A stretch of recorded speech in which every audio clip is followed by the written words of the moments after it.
And testing. 1, 2. 1, 2, 3. Silence. Be quiet, soothing voices. You have done your part. Hello, everyone. Welcome to this lake in which I reside in this unknowable void known as the internet. Welcome to the listening party for METAMORTALITY. METAMORTALITY is the new album that I'm putting out under this Evan Williams project thing. It's going to be coming out this Friday, but I figured, you know what, why don't invite some friends and some family and some other people as well, just to have a quick listen to it a few days in advance, just for funsies. I will be silent for the duration of the album, and I will be in the chat though, so if you have any questions or anything that you want me to respond to, you can just type that in the chat, and I will get to you as soon as I can. I am also making dinner at the same time that this is happening though, so that'll be an interesting time. Anyway, so how this is going to work, this album is just over an hour long, so obviously if you can't stay for the whole thing, I don't blame you. Everyone's got a life. We gotta do stuff.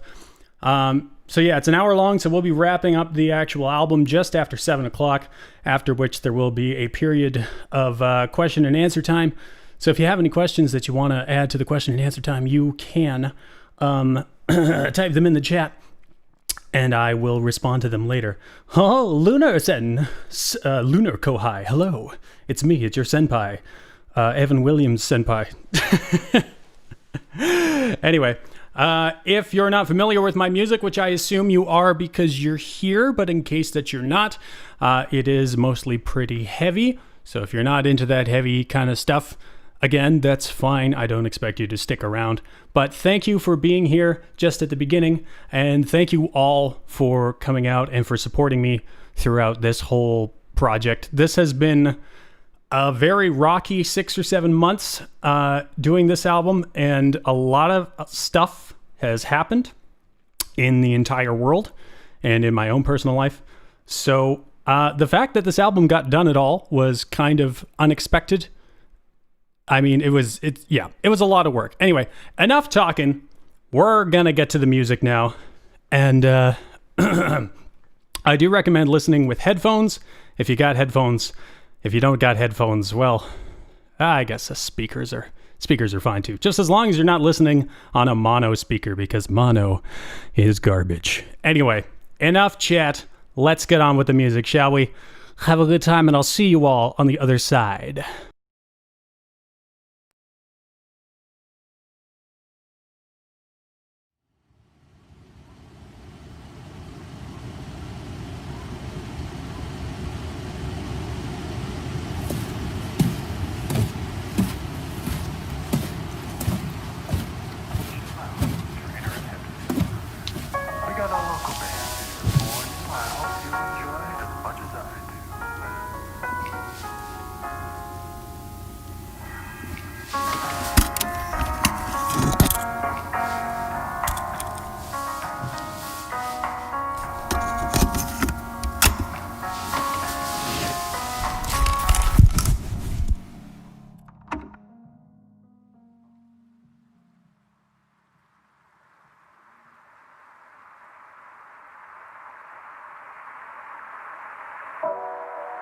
Hello, and welcome to Discovery. By playing this tape, you have taken the first step on the road to self-actualization. These audio recordings should not be used while driving or operating heavy machinery.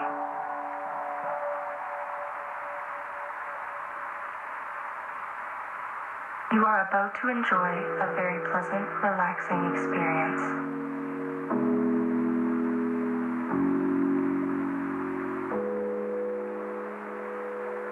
Close your eyes and let your mind drift where it will.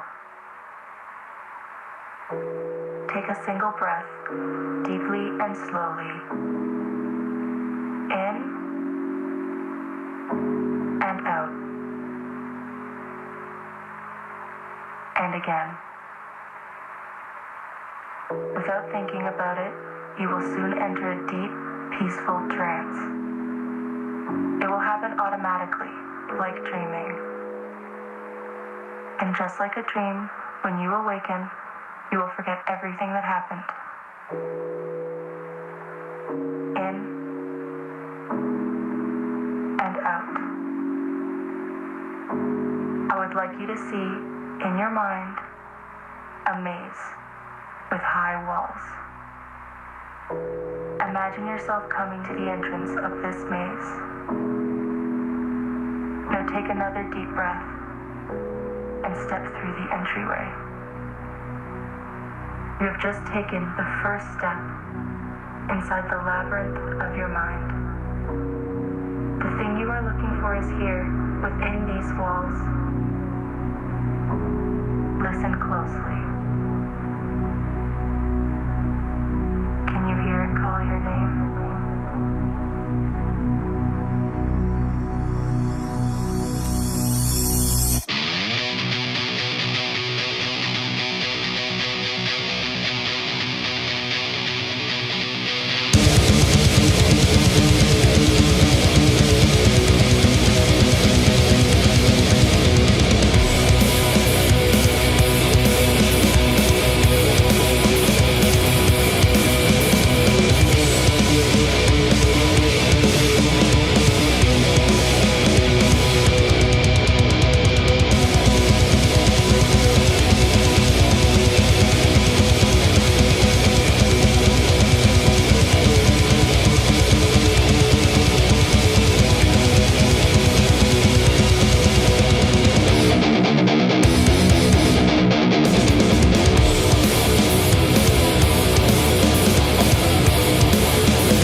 southernmost corner, you will see someone standing there. Someone you recognize. What do you want to say to them?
Well done. That felt good to say, didn't it?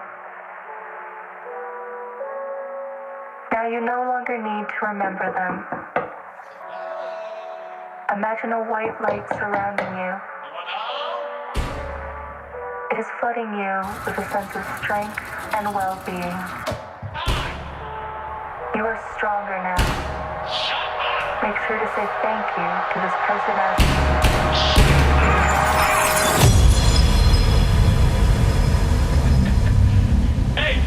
Hey, buddy. It's been a while. You remember me, don't you? Yeah, I think you do.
Can you hear it calling? We interrupt our program to bring you important message.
city, there's no place for me. Oh, this prodigal daughter I used to believe. A trail of sin underweights my shoes, and I never ever thought it'd lead right back to you. I don't do anything but divert our attention from the works of the Lord. We're living in times of drought, you know what? I met the devil at the borderline and left all of my earthly possessions behind just to find in my mind a fundamental truth. And I never ever thought it'd lead right back. No, I never ever thought it'd lead right back. No, I never ever thought it'd lead right back to you. We're all here is one plenty of the clear war. This is a liberate, the last portion of the human race.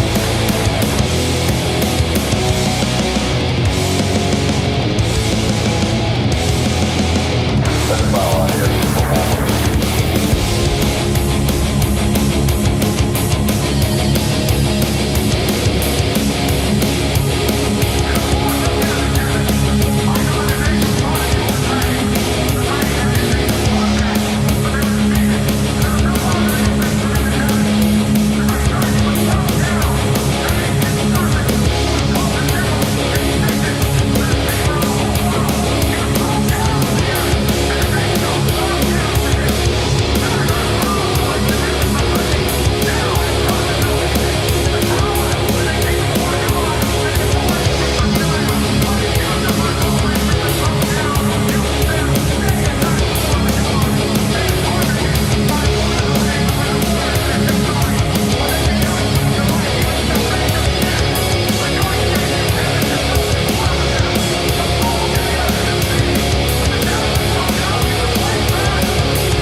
Now there's no longer any place to hide. It's just you and the phantoms that you brought to your side.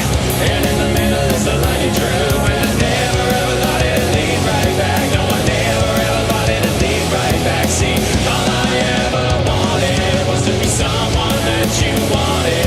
And the only thing I wanted from us was you.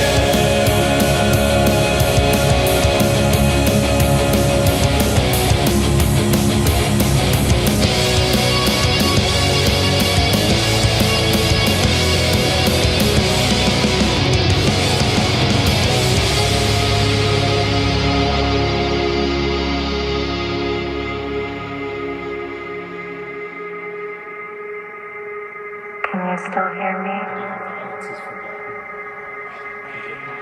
It's all a dream. And that if it be possible, dear Lord, And just like a dream, when you awaken, that we might be spared you will forget everything that happened. from a horrible bloodbath.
Did you find what you were looking for?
These memories aren't what they seem. It's happening again.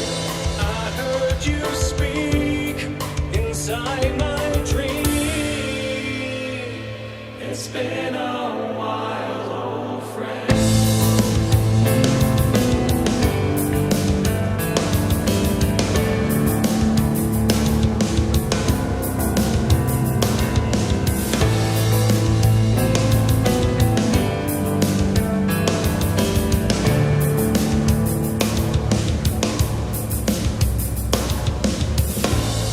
This tragedy has befallen me for a simple reason. I can't believe in you and me. Now I'm on my knees on the thin white line. Did it cross your I narrowly escaped this with my life. Tell me a story, fake me a prayer. I won't even care anymore if you lie to me. Tell me a story, take me there. I don't even care anymore if you lie to me. You lie to me.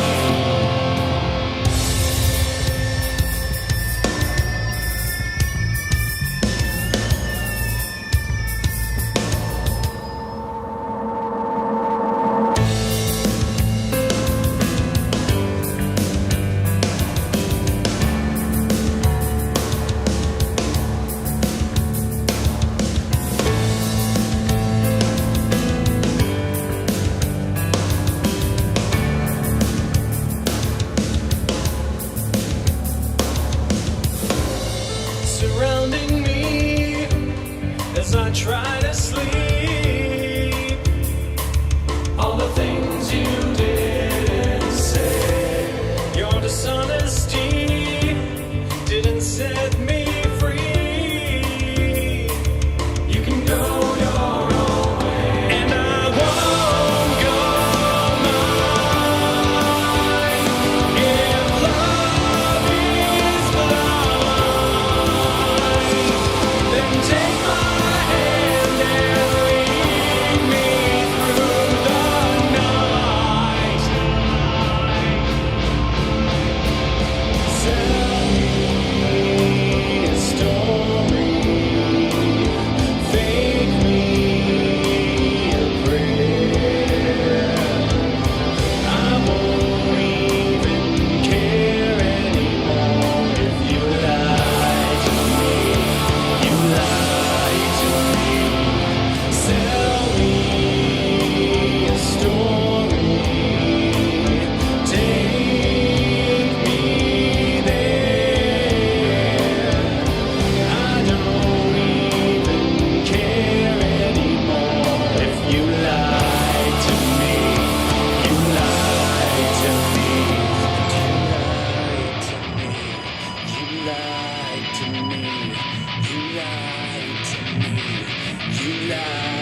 This concludes tonight's special broadcast of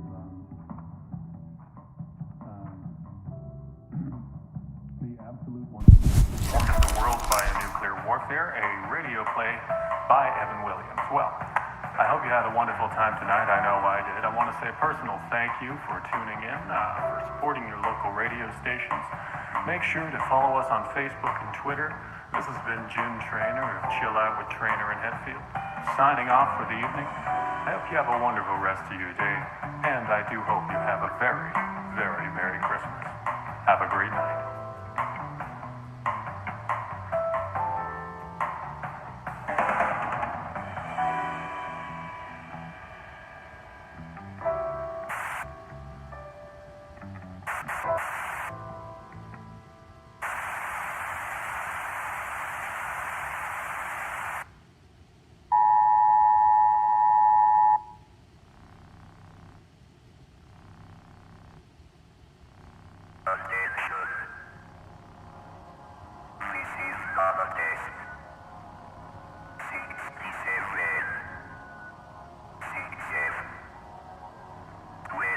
Are you freaking kidding me? This garbage again?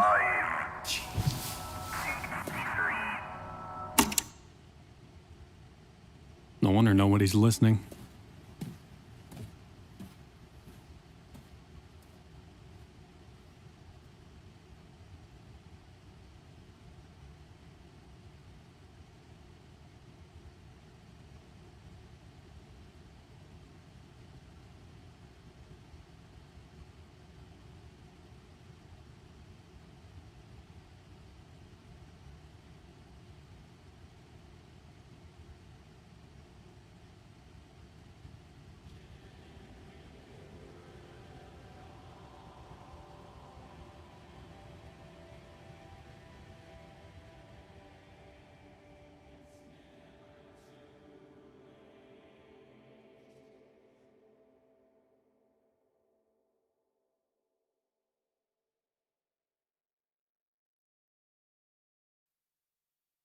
All right. I believe that's the end of that. There's a bit of a delay between the actual stream, watching it on the there's a delay between me watching the stream and what's actually being streamed. So I had to like make real closely sure that that was actually the end of it. Stop spamming E's in chat, you guys. That's not very nice. Anyway, my wife just came in looking at me funny. Yeah, so that was METAMORTALITY. It was a thing. Oh, I can hear my voice from the other room. It's really messing with me. Well, I'm glad you all enjoyed it. That album is coming out this Friday. It's going to be on Bandcamp. It will be for free download, as all of my stuff is. You can pay some money if you want, but that's only if you want. You don't have to. It's out there because I love you and you should listen to it. It will also be on Apple Music. It'll be on Spotify. It'll be on Deezer. It'll be on all the little ones. Napster, that's still a thing. It'll even be on there. I've got a distributor there that puts it on there, and YouTube, obviously. And the very first time for the Evan Williams project, some of you know about this already, but this is very exciting. We have CDs. That's right. We have actual, literal, physical CD copies of this album that are going to be going on for sale on Friday. They just came in today. They look absolutely beautiful. Putting them together was a massive pain in the rear end, but we got them. They're a limited quantity. They're going to be $12. They'll be available on the Bandcamp page, but if you want to get one and you don't want to order it online, you can send me a private message on Facebook or Discord or any one of those other ones, and we'll get you set up with one. Because I think we have a limited. I think the print run was 30 CDs. And then I printed 24 booklets, or I printed 25 booklets, and I have 25 jewel cases, but one of the booklets got really mangled in the process, so we're down to 24. And I want to keep one of them, so we got 23 CDs, 23 skidoo. Each one has a little artist blood, sweat, and tears. Not too far off of the truth, but there's no visible blood, sweat, and tears on these CDs. So anyway, if you want one of those, you can wait until Friday to order one, or you can send me a message, and again, we'll get you set up. Those CDs are $12, and we can work out shipping and stuff for all of that later.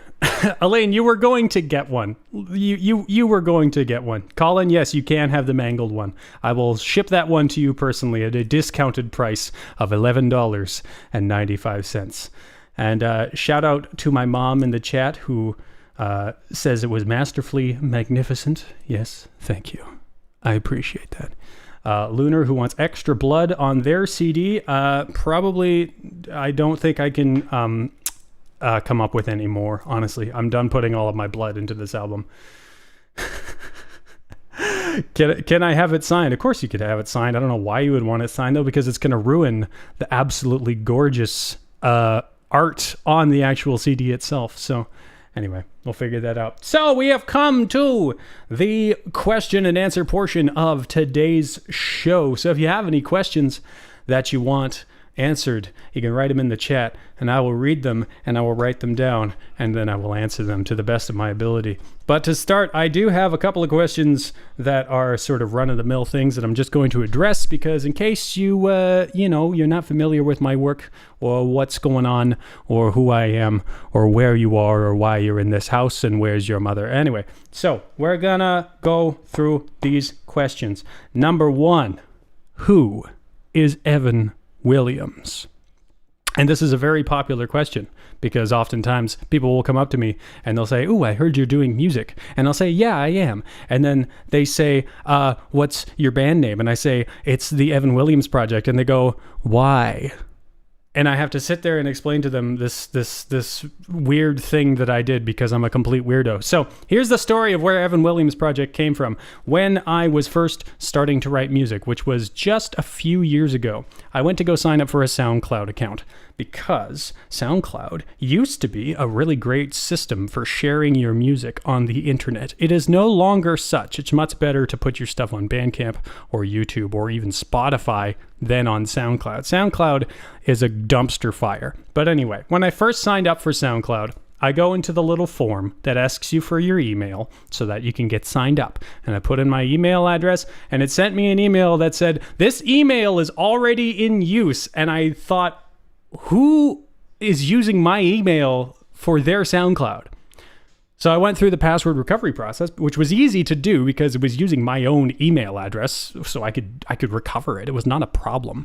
And I reset the password, and I did all of that, and I got into the account, and right at the top of the account name was Evan Williams. So some guy named Evan Williams signed up for SoundCloud before I did with my email address. And he hadn't posted anything. There were no songs on there. So I felt absolutely no shame in just taking over the account for myself. And I have not received a complaint from Sir Evan Williams, wherever they are, as of yet. I'm sure at some point maybe I will. But as far as I know, I also started receiving emails meant for him from his work, which is like, I don't want to dox anybody here, but he works in like an oil mine. Do you mine for oil? That's not a thing you do. He works on an oil refinery somewhere. So anyway, somehow Evan Williams, who works in an oil refinery, accidentally used my email address for a very short period of about a year and signed up for SoundCloud and also gave it to his workplace. So it's a weird story. Anyway, but I thought to myself, because I was always under this thing of like, when you're young and you're thinking of cool band names, like someone says something weird and then like, oh, that would be a great band name. So I had a list of all these band names, and I'm thinking to myself, okay, I just got to pick one of these cool names and that'll be the name that I write under. But I could never choose one. And I always felt like, oh, I just need to choose one. And then it was like, I signed into that SoundCloud account and I saw Evan Williams, and I just thought to myself, I'm going to steal this dude's name and I'm going to use it. Because I didn't want to write under my own name, because this is a weird thing for me too. I don't want to write under my own name, because if it creates this sense of attachment to my own work that I don't want to have. Because one of the biggest lessons that I've learned through acting school was that my biggest challenge as an artist is I get super attached to my own work. So if I can have a buffer in between myself and the stuff that I make, then when my stuff gets criticized or whatever happens to it, I have this space, you know? It's like, oh, it's not me they're attacking, it's my work. And it further separates that from me because it's under the name that is not me. So people will be like, oh, you know, Evan Williams Project Music is complete garbage. And I'll be like, ha ha, I'm not Evan Williams. So anyway, that's just a fun thing. It was like that time that you found a dead man with an ID that said Colin Russell. Oh no, that's scary. You found your doppelganger and who died. Or maybe you found yourself from the future who came back to try and warn you about the year 2020, but failed. When you go platinum, the real Evan Williams is going to show up out of nowhere and demand compensation.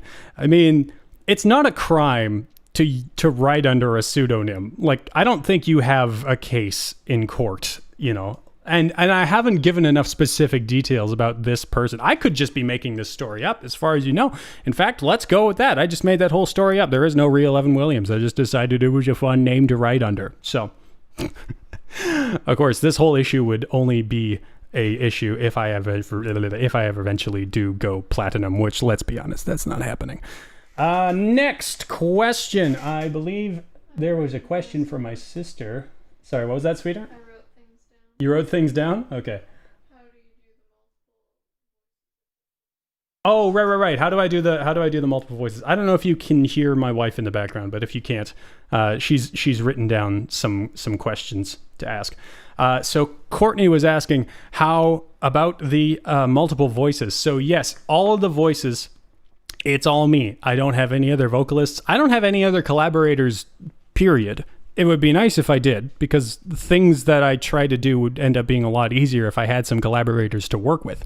But as of yet, I have none. But that might change in the future. But anyway, so all of the vocals in this thing, it's all me, but layered to heck. Like, I'll just draw this picture out for you. So in Mindbreak, there is a 32 voice choir, which is very easy to record if you have 32 people. But if you have one person, what you do is you put your main track on the background and then you play it and you record one line. And then you stop and you go back, you go to track 2, you record another one. You go to track 3, you record another one. You do that 32 times, changing it up every 4 or so times, and then also pitch shifting the higher ones. There's a cool trick that I learned from Jamie Liddell, where what he'll do is he'll actually slow the track down by like 10 to 15%, record vocals on top of that at a normal speed, then speed the track back up so that the vocals get pitched up, and then pitch the vocals back down to make them sound more natural. And I did that quite a few times on this album. And I think it doesn't sound amazing, and it definitely doesn't sound like there's a woman singing, which is what the original goal is, but it sounds good enough for rock and roll, which is a philosophy I like to live by. Big up to Jamie Liddell. I don't actually really know who he is. I just saw the one video that he did about the vocal harmonies and thought it was a really cool idea. You've got another question for me? Elaine asked yes. How many hours did I spend on this project? Well, I already said that it took me 6 or 7 months. I started working on this project basically the week after 2430 came out, 2430, which came out in April, end of April. I just couldn't keep myself away from my work. So I started working on that back then. I also attempted to stream myself working on it, and that didn't work at all, because then it was like I feel the pressure to like perform for an audience, even though I'm just sitting here writing weird songs. So I had this inclination in my head that I wanted to create live backing tracks. Oh, bye, Isaac. Thanks for coming by. I love you, man. I'll see you on Sunday. Oh, wait, no, I saw you on Sunday. I won't see you this. Anyway, doesn't matter. So the whole thing with this album was, okay, 2430 is actually good. So I would like to play these songs live, but 2430 is only 5 songs long. It's 24 minutes and 30 seconds if you include the bonus track with the secret message.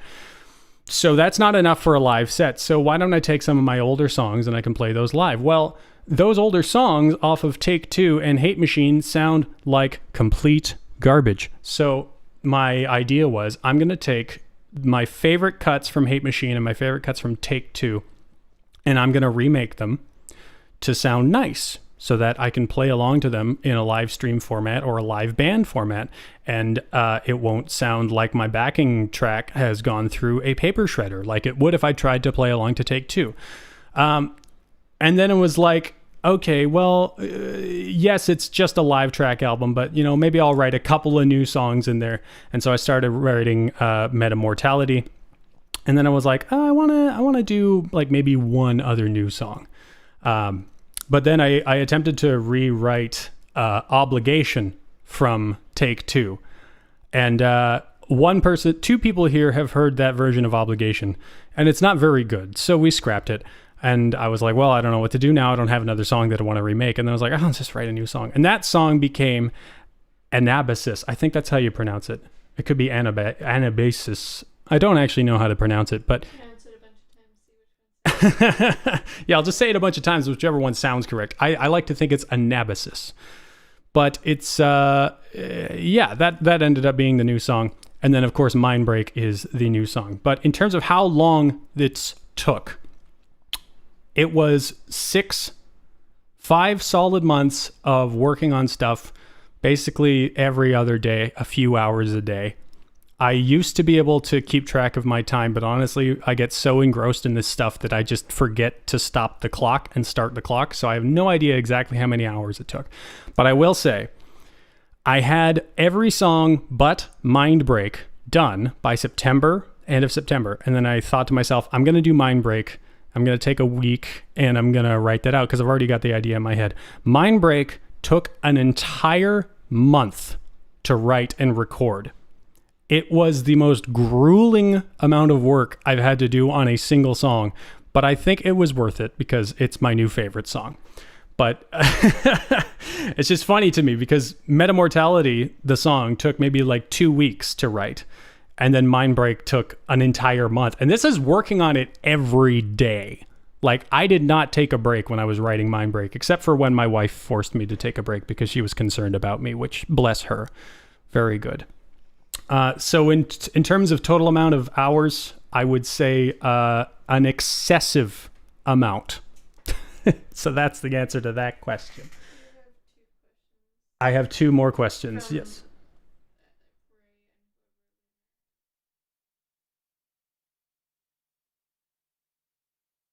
Oh, okay. Sorry, I know you can't hear her talking, but she's just explaining the questions to me. So,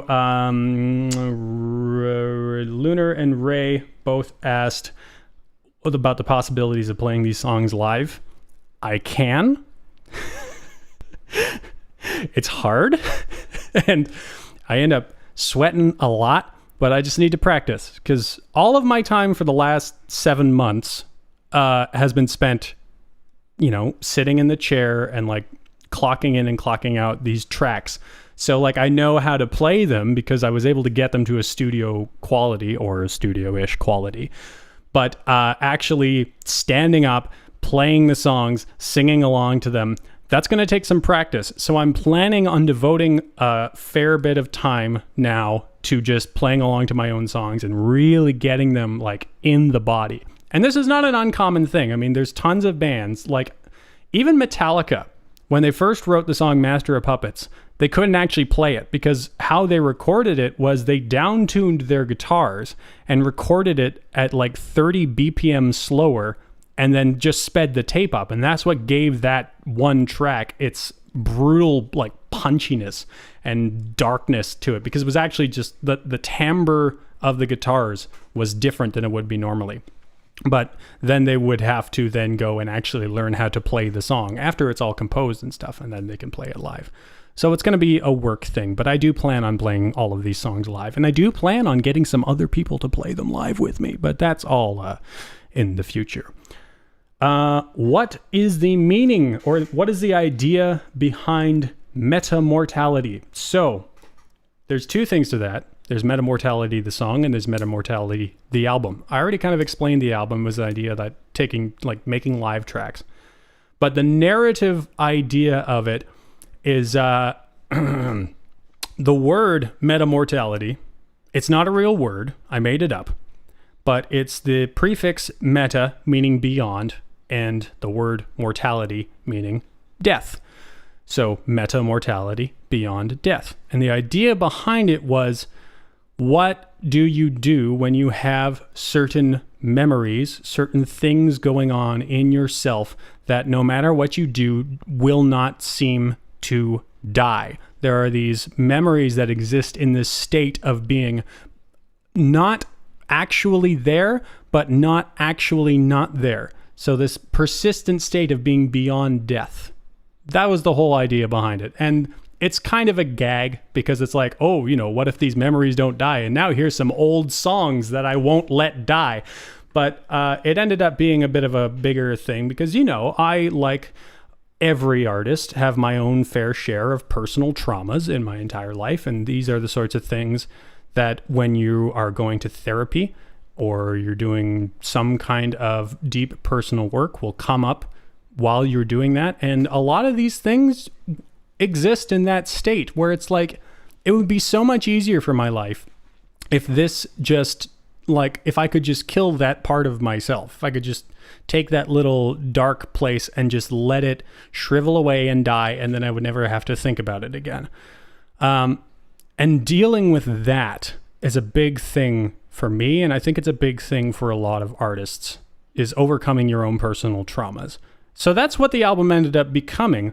It started out as just, a gag, memories don't die, and it's evolved into this sort of concept album of how do you move past your personal traumas? What can you do to move past them? And the protagonist of this album, the one who sits down and listens to the tape and all this stuff, he attempts to do it peacefully, but he actually ends up resolving his own traumas in a rather, I would say, violent sort of way. And that's where that second part, where all the songs from Hate Machine and things all link together. Because Hate Machine was about, maybe anger can be used for good. Maybe there is a reason for righteous fury. And that ties into this, because I found for me a big thing in being able to move past previous things was spite, for lack of a better word. Just like, I'm going to be my best self out of sheer determination to prove you wrong. And that's metamortality. That's the whole album idea. Or at least that's what it became. Did we have another question from anyone else? Okay. So, some other... Lunar is dead inside. Well, aren't we all? That's a good Muse song too. Dead Inside. Although that album wasn't that very good. None of their new stuff is. Speaking of other bands but myself, here's a general question. Who are your biggest influences? If you couldn't tell. One of the biggest ones right now is definitely Devin Townsend. I love all of his stuff, and I love him as a human being. But he has been really inspiring to me lately because a lot of his work came from a very similar place to where I feel my work is coming from, which is this place of, I want to make something, but I don't know enough people to make this any other way than just doing it by myself. And a lot of his stuff is coming from that place of I'm just going to do it myself. I'm just going to I don't care if anyone else is listening to this. I don't care if anybody else likes this. I'm just going to do my thing, and I'm going to put it out there, and I'm going to live my best life, and we're going to make some music. And that's just really inspiring to me, especially as an aspiring musician, is just that drive and that that idea of just, you know what, just do it. You know, just put it out there. Doesn't matter if people like it. You're doing it for you, right? So he's been a big influence on me. Two other bands that have been really also influential are King Gizzard and the Lizard Wizard, who are just amazing. So amazing. And Uncle Acid, who was the band that inspired me to start writing music in the first place. Because the fun story about Uncle Acid is with their first album, the whole thing was a DIY project. They didn't have any money to go to a studio. They barely had any money at all. So what they did was they just got a bunch of junk from people they know, like old recording equipment, like tape decks and little mixers and stuff, vintage garbage. And they just recorded the entire album with that crap. And they pressed 30 CDs. I guess they had someone who could make CDs for pretty cheap. And they sold those CDs. And once they made their money, they sold all 30 of them. And they used that money to buy better equipment. And then they made their next album with that. And they've just kept going from there. And that's like, oh yeah, that's what I want. I love that DIY approach to music. It's just so cool. And Uncle Acid's first album is great. I love it to death. Like, it shows its what's the word? It shows its weak points, and like, it's not a perfect recording, but it is just, oh, it's so good. And now do you really do this all by yourself? Yes, I already answered that question. I don't know why I wrote that down. That was a dumb question to ask. As I did say before, there is a possibility for some other musicians to be joining me in the near future, but that's a secret. Oh, here's one for all the nerds. Here's a little gear rundown for you. So this whole album was recorded with 3 different guitars, 1 bass guitar, 1 keyboard, and 1 microphone. And that was it. And then obviously a bunch of plugins and synthesizer plugins and things like that. But that's a whole other thing. But so all of the songs except for Metamortality, Anabasis, and Mindbreak and Neophyte were done on my Epiphone Les Paul, which is you know, it's not a fancy guitar, but it's got some nice pickups in it. And that's been my go-to guitar for my entire life since I got it. And then when I was writing Metamortality, I originally wrote it on the Epiphone Les Paul, tuned down to B, because I've tuned down that guitar to C sharp because I'm a weirdo. But I tuned it down to B, and then I wrote that riff that down.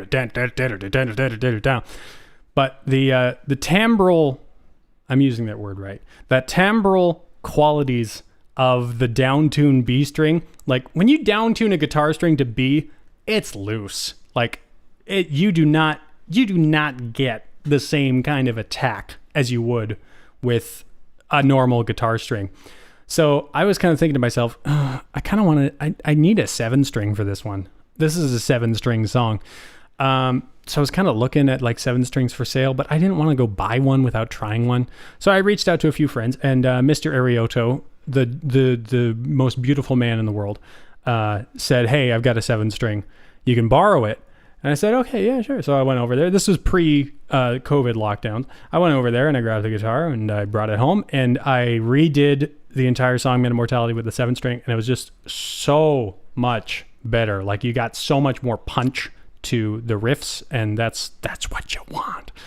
So it convinced me, okay, I need to go out and buy a 7-string. So I ended up going out and buying a 7-string, and that one is the one that I used to record Anabasis. Yeah, Anabasis was written on a 7-string, and Mindbreak.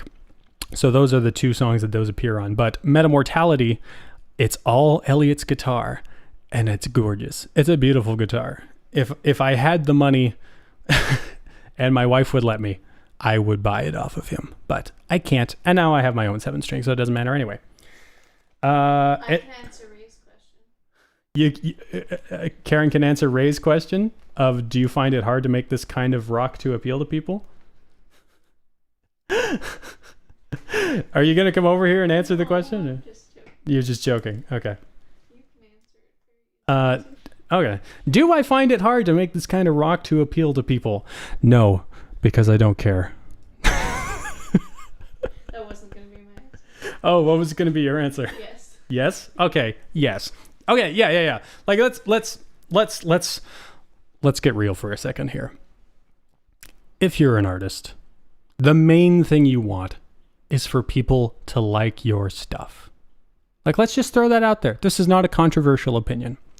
So as a musician, the main thing I want is for people to like my stuff. But the thing that I like to make is not very accessible. It's, it's heavy metal. Or it's something. I don't even really know what kind of genre it is. I haven't figured that out yet, but I'm trying. But so there's this balance that I have to find of like, what do I like versus what would other people actually listen to? And I've gotten to the point where I kind of know where the line is drawn, and I'm kind of towing it, Like, I'm kind of going like, okay, people might actually listen to a gent type song if I preface it with this really nice vocal harmony and end it with a 32 voice choir, like in Mindbreak. Or people might really like a really like rah, rah, rah, rah, rah type music if I have a song in there that's more of a ballad or more of an instrumental. So I'm kind of figuring that out.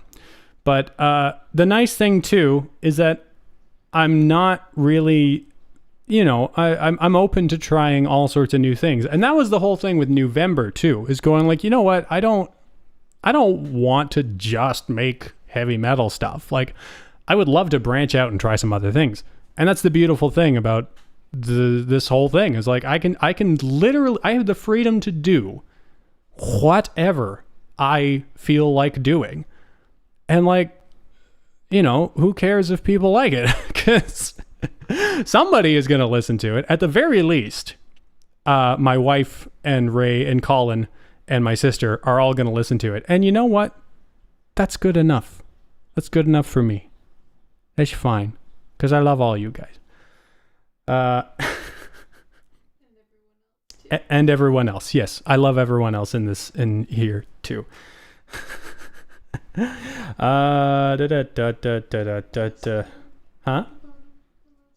Oh, at the bottom? We're going to the last one. Okay, we're going to the last question here, which is, what's next?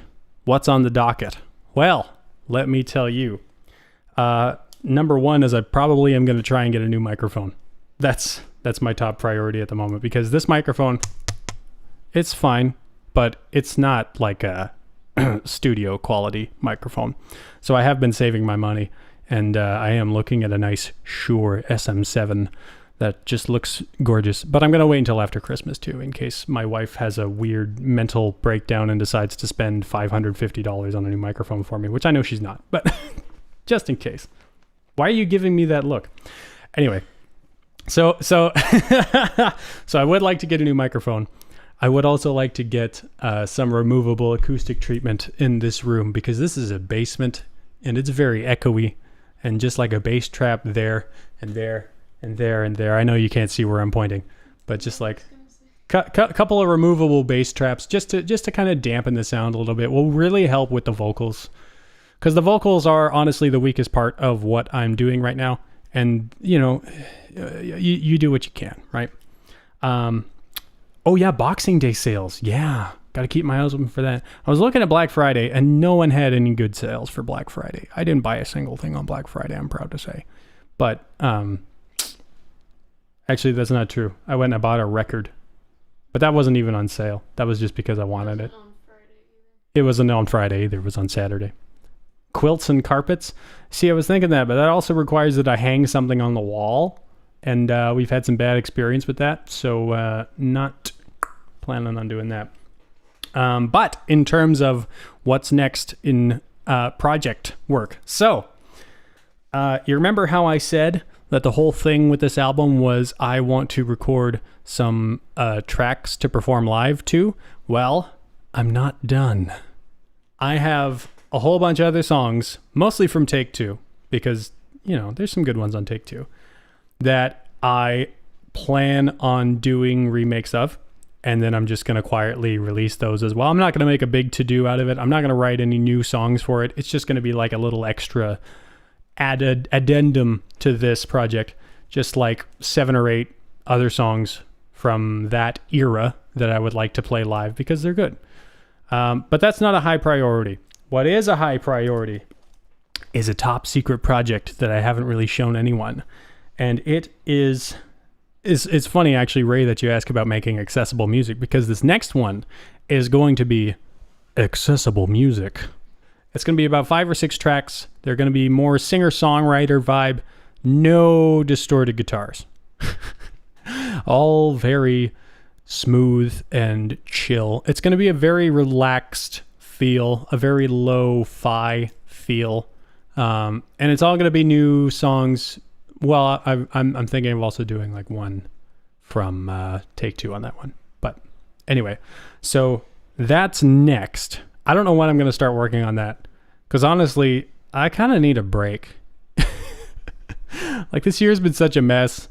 And I've just been working on this stuff for 7 months nonstop. I'm kind of tired. I kind of just need to take a little breather and just, clean the house and play video games like a normal human being instead of spending all my time writing music. So you can look forward to that. That's going to be the chill project. Another thing that I want to do, and I kind of talked to Ray about this, is I want to do an extreme thrash metal record called Ratomancer, and it's gonna be like this black metal rat music album. And I've already written a riff for this song called Bring On the Plague, and I'm just so excited to start working on that piece of garbage. It's gonna be so dumb. I'm very happy to start working on that. So I got those 3 things. And obviously also I'm gonna start practicing to be playing live, because I would love to do some live stream concerts, which I've sort of dabbled in a little bit up till now, but obviously I don't have really the right setup to do it well, but hopefully that may change. But I would also, obviously once COVID is done, I would love to go out and play some real shows to real people, playing my music. That's all I want. I just want to go out and play my music. So yeah, I got those 3 projects on the docket, and I got the live things that I'm going to be working on. And that's all that I've got. Excuse me. Anyway, so, anyway, so yeah, it is now 7:41 my time, and I have not eaten dinner yet. It's been sitting in the oven. So I'm going to go do that. But needs to come with a warning, not made for humans, rats only. Yeah, I'm going to do the death clock thing. This album is not for humans. It's purely for fish. We wrote this for fish to listen to. That's what I'm going to do, but for rats. Anyway, that's all for today, folks. Thank you all so much for coming out. I really appreciate that all 11 of you have stuck out for this entire thing. You're all wonderful. Album comes out on Friday. I will 100% pester all of you to go and get it. But you knew that was happening. Anyway, thanks for joining. I love you all. Have a wonderful evening. And yeah, I'll see you later. Bye-bye.